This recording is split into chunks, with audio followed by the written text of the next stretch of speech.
ইরানের সর্বোচ্চ শহীদ নেতা আয়াতুল্লাহ আলী খামেনির জানাজা অনুষ্ঠিত হলো আজকে। আগামীকাল তেহরানে শোক মিছিল। কিন্তু আমরা এখন যা দেখছি, সর্বোচ্চ নেতার শাহাদাতের পর থেকেই এই পর্যন্ত মানুষ কখনো চুপ থাকলো না। সব সময় তার হত্যার বিচার চেয়ে রাস্তায় দিন রাত যাপন করলো ইরানের হাজার হাজার লাখ লাখ মানুষ। তার হত্যার বিচার চেয়ে এখন শোক মিছিল হচ্ছে, প্রতিবাদ মিছিল হচ্ছে, স্লোগান হচ্ছে। সেই স্লোগানে নেতৃত্ব দিচ্ছেন ইরানের বিপ্লবী নারীরা। এই প্রত্যেকটা ঘটনা ডোনাল্ড ট্রাম্প এবং নেতানিয়াহুর জন্য মেসেজ।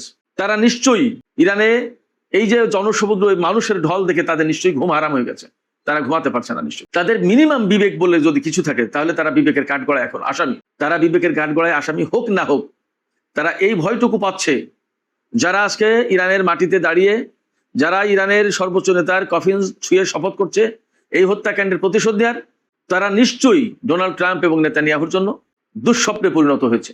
তারা সবসময় ডোনাল্ড ট্রাম্প এবং নেতানিয়াহুর পেছনে ছায়ামূর্তির মতো থাকবে। ডোনাল্ড ট্রাম্প এবং নেতানিয়াহু কখনো শান্তিতে থাকতে পারবে না। তাদের জীবনটা যাবে শুধুমাত্র এইভাবে হত্যাকাণ্ডের ভেতর দিয়ে। তারা কখনো হত্যাকাণ্ড থামালে নিজেদেরকে সেফ ফিল করবে না। দিকে দিকে একই কথা, সর্বোচ্চ নেতার হত্যার বিচার চাই, সর্বোচ্চ নেতার হত্যার প্রতিশোধ চাই। এখানে কান্না নয়, শোক নয়, নেতা হত্যার বিচার চাই। তাদের কথা একটাই। ইরানের সর্বস্তরের মানুষ, ইহুদি, খ্রিস্টান, শিয়া, সুন্নি, জরাথ্রুস্ট, যে যে পর্যায়ের যে অঙ্গনের মানুষরা আসুক থাকুক না কেন, তারা সবাই সর্বোচ্চ নেতার এই শোক মিছিলে সামিল হচ্ছে, শোকের অনুষ্ঠানে সামিল হচ্ছে, তার প্রতি শ্রদ্ধা জানাচ্ছে, সম্মান জানাচ্ছে। একইভাবে সারা দুনিয়ার সমস্ত প্রান্ত থেকে মানুষ ছুটে এসেছে ইরানের বুকে। সর্বোচ্চ নেতার বিদেহী রুহের মাগফিরাত কামনা করছেন তারা, সর্বোচ্চ নেতার প্রতি সম্মান জানাচ্ছেন, সর্বোচ্চ নেতার প্রতি তাদের ভক্তি, ভালোবাসা, শ্রদ্ধা জানাচ্ছেন এবং তারা সবাই শোক প্রকাশ করছেন। অনেকে বলছেন, বিশ্ব নেতাদের অনেকেই বলছেন, সর্বোচ্চ নেতা প্রতিবাদ প্রতিরোধের উজ্জ্বল পথ তিনি আবিষ্কার করে দিয়ে গেছেন, বিশ্ববাসীর নেতা ছিলেন তিনি। বলছেন মানুষ এভাবে। একজন স্বৈরাচারকে কি কেউ এইভাবে এত সম্মান দেখায়, এত শোক করে কারোর জন্য, কোনো স্বৈরাচারের জন্য? এমনকি আমেরিকার কোনো প্রেসিডেন্টের জন্য এরকম কোনো এত মানুষ জড়ো হয়েছে, পৃথিবীর প্রান্ত থেকে ছুটে এসেছে? জর্জ আব্রাহাম লিঙ্কনের জন্য নাকি 2.5 লাখ মানুষ সমবেত হয়েছিল তার শেষকৃত্য অনুষ্ঠানে, সবচেয়ে বেশি নাকি এটা। কোথায় 2.5 লাখ আর কোথায় 2.5 কোটি, 3 কোটি? ইরানের সর্বোচ্চ নেতার প্রতি সম্মান জানাতে মানুষ ছুটে এসেছে। 2.5 লাখ মানুষের শ্রদ্ধা ভালোবাসা নিয়ে শেষকৃত্য অনুষ্ঠান যদি সম্পন্ন হয়, আর সেই মানুষ যদি গণতন্ত্রের প্রতীক হয়, তাহলে 2.5 কোটি মানুষ যে নেতার প্রতি সম্মান, শ্রদ্ধা, ভালোবাসা, ভক্তি জানালো এবং যার হত্যার প্রতিশোধ নেওয়ার জন্য মুহুর্মুহু স্লোগান হচ্ছে, সেই নেতাকে গণতন্ত্রের বা সেই নেতাকে মানুষের নেতা বলবেন, নাকি 2.5 লাখ মানুষের নেতাকে গণতন্ত্রের প্রতীক বলবেন? কে বড় নেতা? সবচেয়ে বড় কথা হচ্ছে যে ইরানের জনগণ দ্বারা নির্বাচিত, জনগণের প্রতিনিধি, জনগণের ইমাম ইরানিরাই নির্বাচন করেছে। ভালো মন্দ সেটা ইরানিরা দেখবে। এটা দেখার দায়িত্ব কি কেউ ডোনাল্ড ট্রাম্পকে বা নেতানিয়াহুকে দিয়েছিল? এখন যে সেই দেশের মানুষ এক বাক্যে সবাই বলা যায় সর্বোচ্চ নেতার প্রতি শ্রদ্ধা জানাচ্ছে, সম্মান জানাচ্ছে এবং তার হত্যার বিচার চাইছে, তার হত্যার প্রতিশোধ চাইছে। এই প্রত্যাশার কি জবাব হবে? সর্বোচ্চ নেতার রক্তের বদলা নেওয়ার জন্য যে সমস্ত মানুষ দাবি জানাচ্ছে, সেই দাবিকে কিভাবে অ্যাড্রেস করবে ডোনাল্ড ট্রাম্প আর নেতানিয়াহু? তাদের কাছে কি জবাব আছে এখন? ইরানিরা ঠিক এইভাবেই ভাবছে। কারবালার ময়দানে ইমাম হোসেনকে নির্মমভাবে শহীদ করার পরে এজিদের কাছে বা তার সাঙ্গপাঙ্গদের কাছে কোনো জবাব ছিল না। সর্বোচ্চ নেতাকে এইভাবে নির্মমভাবে শহীদ করার পর ডোনাল্ড ট্রাম্প এবং নেতানিয়াহুর কাছেও কোনো জবাব নেই। কারবালার সেই দিনের ঘটনা আর আজকের এই দিনের ঘটনার ভিতরে তেমন কোনো তফাৎ নেই। ইরানিরা এইভাবেই ভাবছে। ইরানিরা এইভাবে ভাবছে যে সর্বোচ্চ নেতা তার জীবন দিয়ে, তার শেষ রক্তবিন্দু দিয়ে সত্য এবং মিথ্যার ভেতরে পার্থক্যটা দেখিয়ে দিয়ে গেলেন। খুব বাস্তব কথা হচ্ছে, সর্বোচ্চ নেতা বেঁচে থাকা অবস্থায় ইরানের মানুষ যতটা না ঐক্যবদ্ধ ছিল, তিনি শহীদ হওয়ার পর তার চেয়ে অনেক বেশি ঐক্যবদ্ধ হলো। সেক্ষেত্রে তার শাহাদাত মানুষকে ঐক্যবদ্ধ করেছে। শুধু ইরানের জনগণ কেন, সারা বিশ্বের মানুষ তো যেভাবে ইরানকে চিনলো, ইরানের সর্বোচ্চ নেতার প্রতি সম্মান জানালো, ইরানের সর্বোচ্চ নেতাকে চিনলো, ভালোবাসলো, তিনি জীবিত থাকা অবস্থায় কিন্তু এতটা ছিল না। তবে সর্বোচ্চ নেতার এই শাহাদাতের ভেতর দিয়ে ইরানি জনগণের ভেতরে যাদের সামান্য এদিক ওদিক ছিল, হয়তো কেউ কেউ আমেরিকার প্রতি সমর্থন জানাতো বা ইরানের যে রাষ্ট্র ব্যবস্থা তার প্রতি হয়তো একটু বিদ্বেষ ছিল, আমার মনে হয় যে সর্বোচ্চ নেতার শাহাদাতের মধ্য দিয়ে এবং তাদের চোখের সামনে তাদের দেশের উপরে সরকার পরিবর্তনের নামে নারী, শিশু, আবাল, বৃদ্ধ, বনিতা যেভাবে হত্যা করেছে ইসরায়েল এবং আমেরিকা, তাতে নিশ্চয়ই ইরানিদের চোখ খুলে গেছে যে আমাদের সরকার পরিবর্তনের নামে আমাদের উপরে কিভাবে হত্যাকাণ্ড চালালো। মিনাব স্কুলে যে সমস্ত শিশু বাচ্চাদের হত্যা করা হয়েছে, তারা কোন রাজনীতির সাথে জড়িত ছিল? তাদের অপরাধটা কি ছিল? তারা কি সরকারের কেউ ছিল? তাদের হত্যা করা হলো কেন? এইভাবেই তো যুগের পর যুগ আমেরিকার সামরিক বাহিনী বিশ্বের বিভিন্ন দেশে জনপদে জনপদে এইভাবে অভিযান চালাচ্ছে এবং রাষ্ট্রের পর রাষ্ট্র, জনপদের পর জনপদ ধ্বংস করে দিচ্ছে। এমনই তো অভিযোগ, এমনই তো বাস্তবতা। বিশেষজ্ঞরা তো এইভাবেই ভাবছেন, এইভাবেই বলছেন। তাহলে আমেরিকা যদি গণতন্ত্র প্রতিষ্ঠার দাবি করে, জনগণের শাসনের কথা যদি তারা বলে, তাহলে আজকে যে জনমত আমরা ইরানের বুকে দেখতে পাচ্ছি, সেই জনমতকে তারা কিভাবে মূল্যায়ন করবে? এই জনমতকে তারা কিভাবে মূল্য দেবে? আসলে ডোনাল্ড ট্রাম্প এবং নেতানিয়াহুর কোনো জবাব থাকবে না। তবে এটাও ঠিক যে তারা ইরানের উপরে হামলা করতে এসে যথেষ্ট উচিত শিক্ষা পেয়েছে, যথেষ্ট শিক্ষা হয়েছে তাদের, এবং এখনো খানিকটা সম্ভবত বাকি আছে। হরমুজ প্রণালী কিংবা পরমাণু কর্মসূচি নিয়ে যদি ডোনাল্ড ট্রাম্প বা মার্কিন প্রশাসন বা ইসরায়েল ইরানের সাথে বাড়াবাড়ি করে, তাহলে পরিণতি সম্ভবত আরো খারাপ হবে। আমার কাছে তেমনই মনে হচ্ছে। কারণ ইরানের যে জনগণ, তারা কিন্তু টকবক করে ফুটছেন। সর্বোচ্চ নেতার শাহাদাতের পরে যে অবস্থাটা ছিল, তার চেয়ে অবস্থা আরো কয়েক গুণ এখন বেড়ে গেল। প্রতিশোধের স্পৃহা এখন তাদের ভেতরে বেড়ে গেল, এই কফিন, এই লাশ, এই জানাজা, এই শোক মিছিল থেকে। অতএব ইরানের সর্বোচ্চ নেতাকে হত্যা করার ভেতর দিয়েই সমস্ত সবকিছু শেষ হয়ে যায়নি। বরং আমি মনে করছি, বা বিশ্লেষকরা অনেকে বলছেন, আমেরিকা এবং ইসরায়েলের পতনের হয়তোবা শুরু। অনেকে এরকম ভাবে বলছেন। আমি যদিও ঠিক এইটা বলতে চাই না যে পতন শুরু, কিন্তু তাদেরকে আসলে অনেক খেসারত দিতে হবে, একথা ঠিক। দেখা যাক আসলে পরিস্থিতি কোথায় গিয়ে শেষ হয়। সুপ্রিয় দর্শক, এবার ইয়েমেন সম্পর্কে একটু আলোচনা করি। ইয়েমেনে আন্তর্জাতিকভাবে স্বীকৃত একটি সরকার আছে, আর রাজধানী সানা কেন্দ্রিক হুতিদের একটি সরকার আছে। যেমন গাজায় হামাসের সরকার ছিল, আর পশ্চিম তীরে মাহমুদ আব্বাসের সরকার। এই পশ্চিম তীরের একটু নরমপন্থী ইসরায়েলের সাথে সম্পর্ক রাখে, পশ্চিমাদের সাথে সম্পর্ক রাখে, এই সরকারকে আন্তর্জাতিকভাবে স্বীকৃত সরকার বলা হয়। ঠিক তেমনি ইয়েমেনের কপালেও একই ঘটনা ঘটেছে। সেখানে রাজধানী হুতিদের কন্ট্রোলে, কিন্তু আন্তর্জাতিকভাবে স্বীকৃত হচ্ছে এডেন ভিত্তিক যে সরকার, সেই সরকার। কারণ আমেরিকা, পশ্চিমারা, সৌদি আরব তার পক্ষে। যাই হোক, এই পশ্চিমা সমর্থিত সোকল্ড আন্তর্জাতিকভাবে স্বীকৃত সরকারকে যে সেনাবাহিনী সমর্থন দেয়, তাদের সাথে হুতি যোদ্ধাদের সংঘর্ষ হয়েছে। বার্তা সংস্থা এএফপি, ফরাসি বার্তা সংস্থা, এই বার্তা সংস্থার কাছে এডেন ভিত্তিক সরকারের একজন সেনাবাহিনীর কর্মকর্তা জানিয়েছেন যে হুতিদের হামলায় অন্তত 15 জন সেনা নিহত এবং 23 জন আহত হয়েছে। তিনি আবার দাবি করেছেন যে হুতিরাও 50 জন মারা গেছে, আরো অনেকে আহত হয়েছে। কিন্তু এই খবর ফ্যাক্ট হচ্ছে যে আন্তর্জাতিক গণমাধ্যমে হেডলাইন হয়নি। হেডলাইনটা হয়েছে যে আন্তর্জাতিকভাবে স্বীকৃত ইয়েমেনের সরকারের অনুগত সামরিক বাহিনীর 15 জন সদস্য নিহত আর 23 জন আহত। আর গত কয়েকদিন ধরে কিন্তু আমি বলছিলাম যে ইয়েমেনে অনেক কিছু ঘটছে। ইয়েমেনে ইরানের বিমান নামলো, সৌদি আরবের অবরোধ ভেঙে হুতিরা আবার সৌদি আরবকে হুমকি দিল, সৌদি আরব আবার হুমকি দিল। এরপরেই এই দুই পক্ষের ভেতরে সংঘর্ষ লাগলো। এই সংঘর্ষটা হয়েছে মূলত ইয়েমেনের পশ্চিমাঞ্চলে আল হুদাইদা এই প্রদেশে। এটা কিন্তু একেবারে লোহিত সাগরের তীরবর্তী একটা প্রদেশ, এর সাথে কিন্তু সৌদি আরবের সীমান্ত রয়েছে। ধারণা করার যথেষ্ট কারণ আছে যে ইয়েমেনের ভেতর থেকে আসলে সৌদি আরব এখনো তার হাত গুটিয়ে নেয়নি। সে এখানে এখনো নানা রকমের খেলতামাশা করতে চায়। কিন্তু আঞ্চলিক যে পরিস্থিতি, তাতে তাদের হুঁশ হওয়া উচিত যে এই পরিস্থিতিতে তাদের কি করা দরকার। ভুল ক্যালকুলেশন করলে কিন্তু তারা বিপদে পড়বে এবং আঞ্চলিক পরিস্থিতি আবার ঘুরে যাবে। সে জায়গা থেকে আমি মনে করি সৌদি আরবের ইয়েমেনের সংকট সমাধানের ব্যাপারে একটা জরুরি ভিত্তিতে সমর্থন দেওয়া দরকার, এবং ইয়েমেনে যাতে এই ধরনের অভ্যন্তরীণ কোন্দলে নিজেদের সেনারা অপর পক্ষের সাথে গোলমাল বা যুদ্ধ করে যাতে হতাহতের ঘটনা না ঘটে, সেই দিকে নজর দেওয়া উচিত, সেই ব্যবস্থা করা উচিত। অন্তত এখানে সৌদি আরব যদি একদম চুপ থাকে, তাহলেও আমার মনে হয় যে পরিস্থিতি স্বাভাবিক হয়ে যাবে। তো সেক্ষেত্রে আমরা প্রত্যাশা করব আন্তর্জাতিক অঙ্গন এবং সৌদি সরকার সবাই ইয়েমেনের এই সংকট সমাধানের ক্ষেত্রে ইতিবাচকভাবে এগিয়ে আসবেন। সুপ্রিয় দর্শক, এখনকার আলোচনা এখানে শেষ করতে চাইছি। যাবার আগে আপনাদের কাছে জানতে চাই, ইরানের সর্বোচ্চ নেতাকে যে ডিক্টেটর বলে তাকে হত্যা করা হলো, এখন যে জনসমুদ্র দেখছে, এই অবস্থায় ডোনাল্ড ট্রাম্প এবং নেতানিয়াহুর কি জবাব হবে? তারা কি জবাব দেবে? আর এই অবস্থায় ইরানের বিপুল সংখ্যক মানুষ প্রতিশোধের কথা বলছে। আসলে পরিস্থিতি কোথায় যাবে, কি হবে? আপনাদের মতামত জানিয়ে কমেন্টে লিখুন।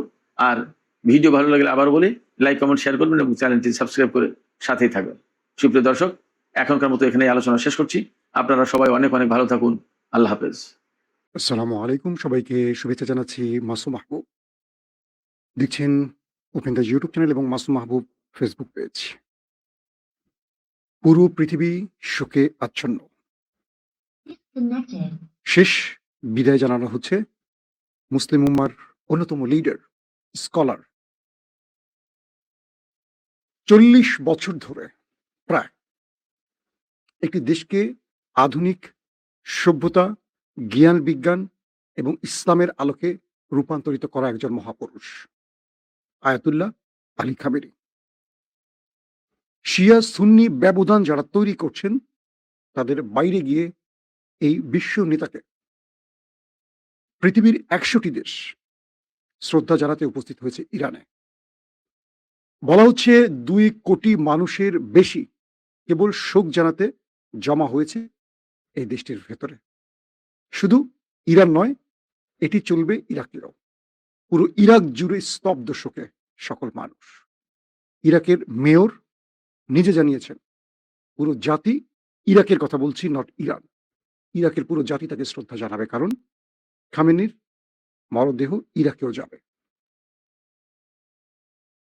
যখন পৃথিবীর সবচেয়ে বড় সন্ত্রাসীরা, আবার বলছি, যখন পৃথিবীর সবচেয়ে বড় সন্ত্রাসীরা, বুঝছেন তো কাদের কথা বলছি, তারা এই ব্যক্তিকে সন্ত্রাসী আখ্যা দিয়েছিল, স্ট্রাইক চালিয়ে হত্যা করেছিল এবং তারা তাকে হিরো থেকে জিরো বানাবার যে চেষ্টা করেছিল, আজ তারা নিজের চুল নিজেরা ছিঁড়ছে এ কারণে যে একজন মানুষ বেঁচে থাকার চেয়ে মৃত অবস্থায় আরো বেশি তাদের জন্য আতঙ্কের, সম্মানের, গর্বের এবং অহংকারের হয়ে দাঁড়ালেন কি করে।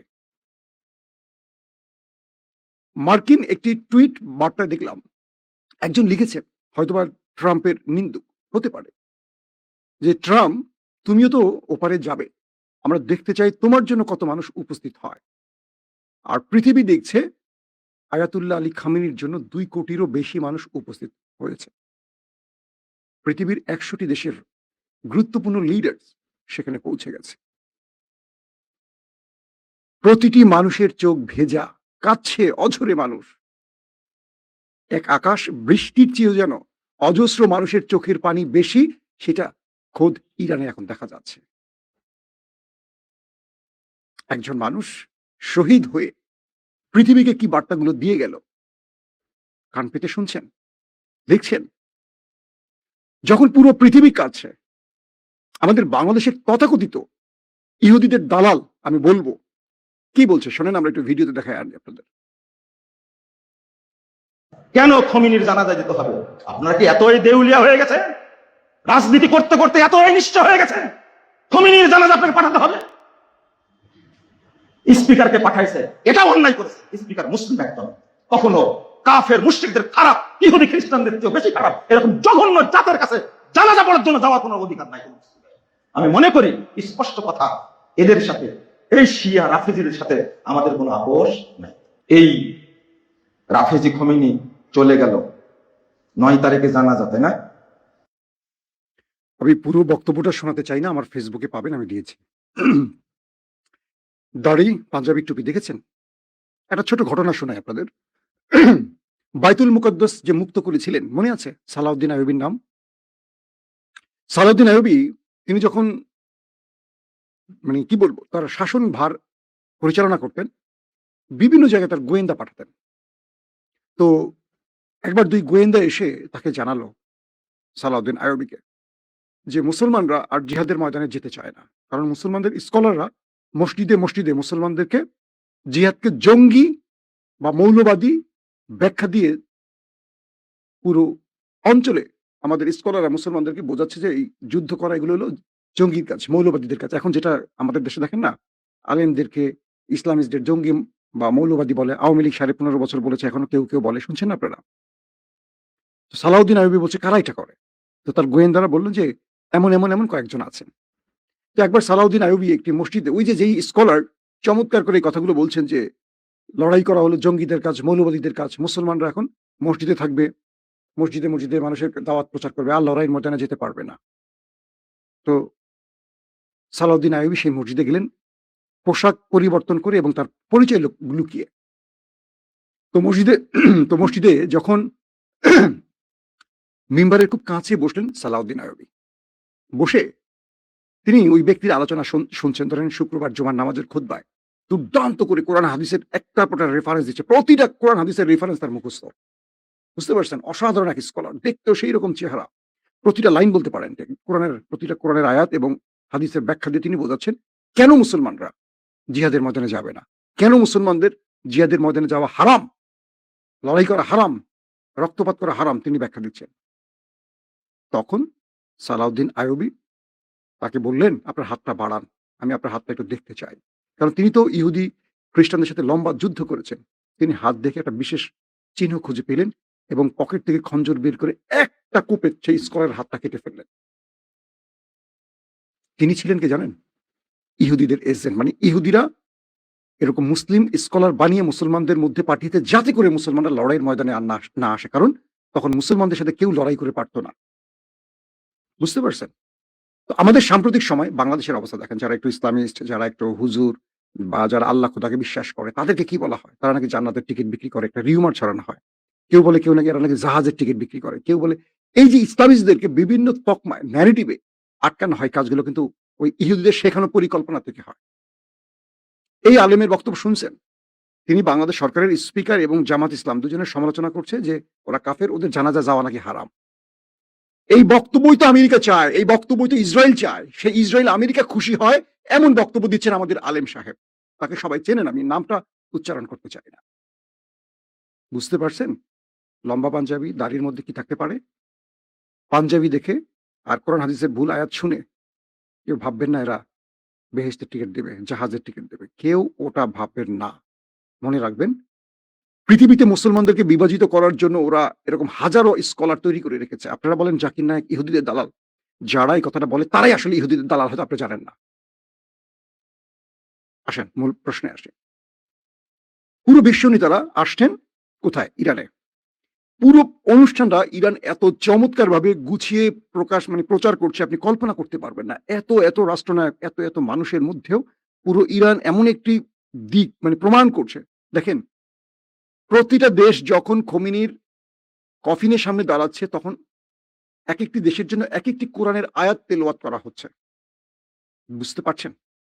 এক একটি দেশের জন্য এক একটি কোরআনের আয়াত তেলাওয়াত করা হচ্ছে। সেই কোরআনের তেলাওয়াতের মধ্যে মূল মেসেজ ইরান দিয়ে দিচ্ছে।